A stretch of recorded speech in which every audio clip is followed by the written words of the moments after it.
तो पाठशालाएं एक ऐसी संस्कृति है कि जो हमारी जिंदगी को कैसे व्यवस्थित करें। तो मैंने कहा था कि विज्ञान, लौकिक पढ़ाई धन कमाना सिखाती है। उस कमाए हुए धन को कैसे करें जिससे जिंदगी बर्बाद ना हो, वो पाठशालाओं में सिखाया जाता है। पाठशालाओं के लिए सबसे बड़ी चीज चाहिए हमें, पाठशालाओं का पढ़ाने वालों का स्टैंडर्ड मेंटेन, पढ़ने वालों का नहीं। पढ़ाने जितने कॉन्वेंट चलते हैं, जितने अच्छे स्कूल चलते हैं, प्रिंसिपल से चलते हैं, टीचरों से चलते हैं। टीचर की क्वालिटी क्या है, टीचर का जुनून क्या है, टीचर की लगन क्या है, टीचर की योग्यता क्या है। तो पाठशालाओं में पढ़ाने वाले इतने अच्छे हों, उनको इतना अच्छा ज्ञान हो और वो इस ढंग से मोटिवेट कर सके। तो जैसे स्कूल टीचरों से चलते हैं, कमेटियों से नहीं चलते। दूसरी बात, पाठशाला का एक स्टैंडर्ड मेंटेन होना चाहिए, जैसे स्कूलों का होता है।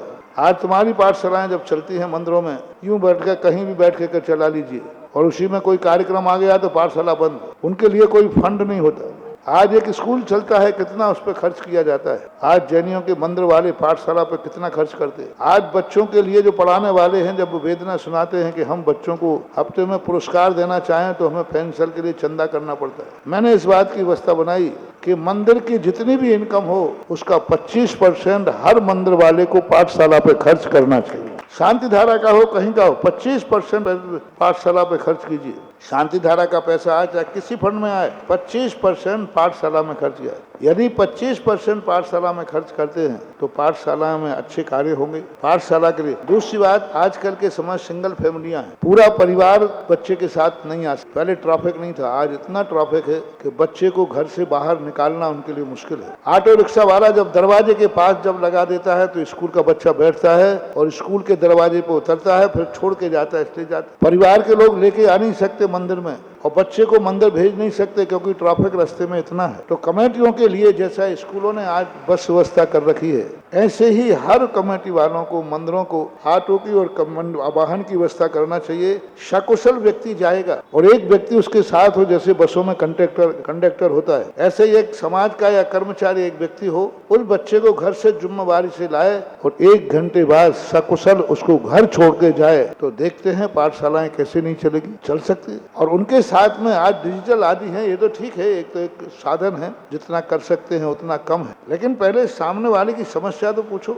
आप पेरेंट्स से पूछिए कि आप पाठशाला क्यों नहीं भेजते, क्या भेजना नहीं चाहते हैं? चाहते हैं, बहुत कम लोग हैं जो नहीं चाहते, लेकिन वो समस्या बताएंगे, महाराज बच्चे को कैसे भेज दें अकेले, हम आ नहीं सकते, साथ में सिंगल फैमिलियां हैं। तो जब तक हम समस्या का समाधान नहीं करेंगे, गार्जियन से बैठा लो, बच्चों को नहीं। एक जैन स्कूल बिल्कुल बंद हो रहा था, महाराज जैनी लोग इस स्कूल में नहीं पढ़ाते। मैंने कि क्यों नहीं पढ़ाते? मैंने सब लोगों को बुलाया, मैंने कि भाई जितनी शिकायतें करना हो तुम बताओ, आप क्या चाहते हो, बस शर्त एक है, जो आप कहोगे वो स्कूल में होगा, लेकिन आपका विद्यार्थी इसी स्कूल में पढ़ेगा, आपका बेटा इसी स्कूल में पढ़ेगा, आप जो कहोगे वो होगा। उन्होंने सबने लिख के दी कि हमें ऐसा टीचर चाहिए, ऐसा फर्नीचर चाहिए, ऐसा विद्यालय चाहिए। हमने कहा ठीक है, ये सारी चीजें तुम्हारी उपलब्ध होंगी।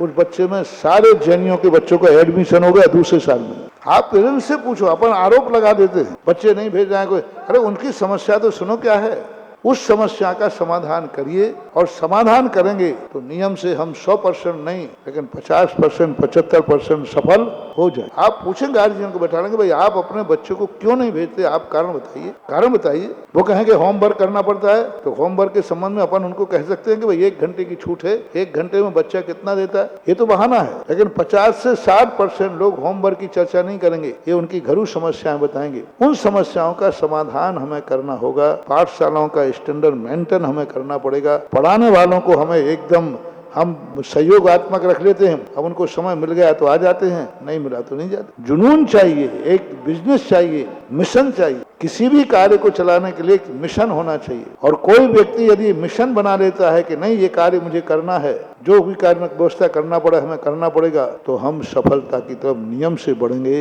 ये मेरा सोच है। हर साल पाठशालाओं का एक शिविर लगता है, बहुत बड़ा अधिवेशन होता है 3 दिन का, हजारों 3-3, 4-4 हजार लोग उस पाठशाला में 3 दिन में आते हैं। उस समय में मैं गाइड कर रहा हूँ, कुछ लोग मानते हैं, वे आज सफल भी है।